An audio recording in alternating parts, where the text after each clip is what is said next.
So today I thought I would tell you about paterae, which is what I made on Kirstie's Handmade Christmas, and they're probably one of my most favouriteest things ever. They were the one thing that I was really proud of on the tree. But to give you a quick backstory, so I didn't even know what these were or that they even had a special name until I went to the David Parr House. So this is the wonderful David Parr. He's my absolute hero. I love him. I have him on my little necklace and my lovely bracelet here, of which there's another video about my favourite dead men. I am a bit obsessed with the man. I even have a little picture of him on my desk, just looking out at me, because he's an endless source of inspiration for me, or his house is. So quick rundown on David Parr House. My goodness, how can I pop that into like a few minutes? But you've all heard of William Morris, I'm sure. And now, obviously, William Morris didn't do all that work on his own. He would have had a team of people. So in Cambridge, there was a chap called Frederick Leach, and he was an art workman. That was their job title. So imagine Morris and Co., but Frederick Leach and Sons were that, but Cambridge based. And so David Parr was one of the worker ants. He was one of those people who literally did the work. So he wasn't high in the, in that sort of standard. He was just an ordinary working class Victorian. He was very good at his job. And so when he went home, he would then decorate his house in all these beautiful arts and crafts designs that he would have worked on in stately homes, churches, worked up and down the country. But if you want to know more, come to the David Parr House. You have to pre-book, and I could possibly be one of your volunteer tour guides. So check them out on the net, because it's the most amazing story, which I don't really want to give everything away here, because I want you to come to the house, because we are a charity, and just every single story from when David Parr was born to now is amazing. So back to paterae. So paterae, if I put the camera down, I'll show you the ones that I've made.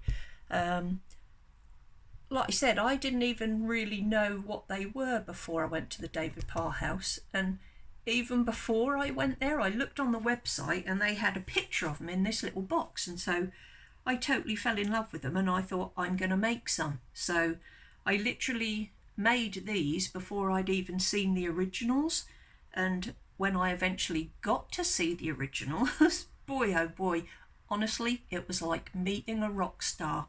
So I started off by making ones out of polymer clay, out of Fimo. So I made them, these ones, which I then baked, and I then got some silicone and I made a mould of that original one to get this lovely silicone mould. Then I pour plaster into the mould, so that's the plaster. And then once that's demoulded, I then spray it gold and put a nice piece of ribbon in.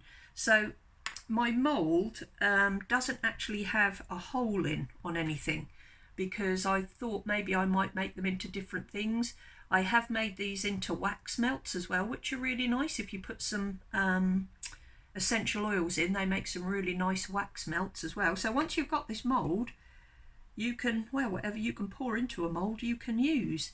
So yeah, these are probably my favourites, the little sunflower ones, I think, because they're just so beautiful, aren't they? So, but I also wanted to tell you a little bit about the process. I wanted to show you all my failures and workings out. I mean, they're not failings, but it's workings out, because you see these things and you think, oh, they're beautiful, but, and I think you probably do know there's a fair amount of work gone into it, but in order to get to this perfection, bring on the tray of failure. Well, it's not the tray of failure, but right, if I start with the little sunflower ones, because these were the first, this was the first one I ever made, and again, that was even before I'd seen the original. So I made the original one out of clay, and you can see this process, because from the photograph you couldn't really tell how it was made, and how they made these originally, who knows? I still don't really know, but I knew that there were a few layers. So this was how I deciphered it. I basically made one layer and then I made each little petal separately, and then put this little ring of clay on, so then that gives the leaf its position really. And I did it like a clock, so I thought one petal will be 12 and then going around, but they all of course go on at different sequences. It's not like 1 o'clock to 12 o'clock, it like goes all over the place. So that was my original one that I made, which I still love, but it's quite different to the other ones that I've made now, but this one still has a really lovely quality about it. So a lot of this process as well was sort of working these things out, you know, just like working it all out in your noodle first. And so I made a lot of my own little tools along the way. So to make the petal process easier, I made one petal, again out of polymer clay, then put that into some soft polymer clay, cooked that, and so now all I had to do was get more polymer clay, and then Bob's your auntie's lover, I've got each petal going there. And so yeah, this was the next one that I made, which is pretty much the one that I use all the time now. So you can see it's a lot smoother than the original one. Now again, during that process with these moulds, I was getting air bubbles. So you can perhaps see maybe in there, like where they're not complete, this is where I got an air bubble. So what I do now is I actually paint the plaster into the mould first, so to eliminate all those air bubbles. Having said that, I still find this little shape very hard to make without getting an air bubble, even though I've been painting it in with the plaster. So not sure yet how to eliminate that. I even, you know, tap it once it's in the mould. But again, another tool that I made for this one, because if I was looking at these little petals, and as you can see, they've got a ridge, which isn't, you know, just a simple knife swipe, it's actually raised. So in order to get that, I made this little tool which looks really phallic. But once I'd got my sort of soft polymer clay, I then just press that in there like that, you see, and that gives me that lovely little ridge in there. So yeah, making your own tools is fun.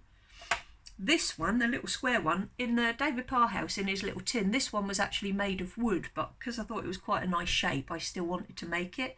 So again, trying to sort of deconstruct these things. So this was one of the little tools that I sort of made myself. So again, this is all Fimo, polymer clay, then putting this round it, and then I could make the impression then of that again onto some Fimo and then build that up again. So that was that one. Now, the hardest one ever was the Tudor Rose. Now, that one really gave me sleepless nights. So again, here's my finished one. And the reason this one was so hard is if you see that ridge that goes round there, that is literally a uniform shape all the way round, and no matter how I tried making it in clay, I couldn't get it even. And so you can see this whole process here of everything that I went through. First off, started making just a clay one just to see what would happen. Could I get it uniform? No. Again, I was made all these little clay ones. I kept breaking them. So it was really driving me mental. And then my dad even came out and he said, "Babe," he said, "yours is better than the original." I said, "Dad, the fact that you said it's better than the original tells me it's different. It's got to be perfect. It's got to look like the original." So this is a bit crazy. If anyone's got a better method, which you might have, I'd love to hear it. So I then deconstructed all the shape. Thought, right, Jen, you know that it's got 5 petals there. So that was my first bit, cut around that. Then, this is really Heath Robinson, this bit, right? But it worked. So I cut out the centerpiece, so I knew that these would all be perfect. But then how did I get that ridge? Well, I cut up one of my silicone mats, and so I just cut it in about, you know, just so it's slightly prouder than that central shape. And of course, nothing will stick to silicone. And so I had to use all these tiny fine pieces of cotton. I mean, look, it's like Frankenstein's monster, isn't it? But once I'd done that, I then managed to make a little impression of that again into some polymer clay, so that gave me that uniform shape. Then after that I'd put me polymer clay in, and then I could cut round it so at least I had that main shape running through it. And then just to make things, if they were sort of just slightly going out of shape during the process, I made this little bit there so that I could press that in as I went around like that, so that gave me that lovely shape again. That central part, again, I made one out of clay, and then I pressed that into more polymer clay so that I had that impression again. So each time I made that central piece, I knew that they were all going to be good. And then this last little bit, again, it's amazing, just that little shape there, that was what I used just to give a little bit more definition in those little pieces there. So I would just press that in. So I know it's a long-winded way of describing it, but boy oh boy, that was a really hard shape to make. So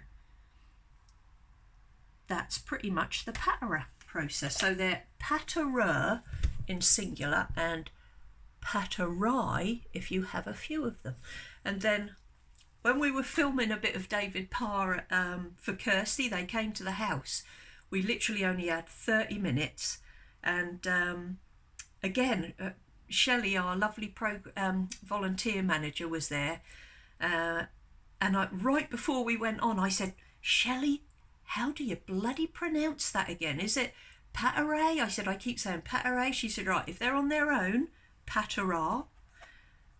If you get a bunch of them, paterae. So literally before we're filming that, I'm stood with this lovely tin of paterae, and I'm literally going to myself, tin of paterae, tin of paterae, tin of paterae, tin of paterae. That was it. So then he starts filming, and so when you see that, you will literally see those lovely originals, but you will see the whole process that I went to make those, and I absolutely love them. I still really love them. I mean, there are certain things that I think if you're creative that you make, you look back on and you think, do you know what, I hate them.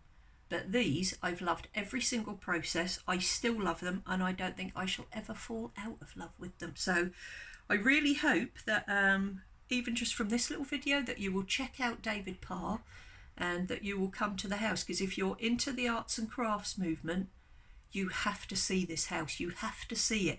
And the reason it's so unique is that David Parr did these designs by hand. So it's not wallpaper, it is literally by hand with a paintbrush, and he never had any gas light in his house, so his only other form of lighting would have been candlelight or lamplight. Now, I'm not going to say any more because I want you to come on the tour, so hopefully that's given you a real taster and whet your appetite to find out a little bit more. So that is paterae and paterae in a nutshell.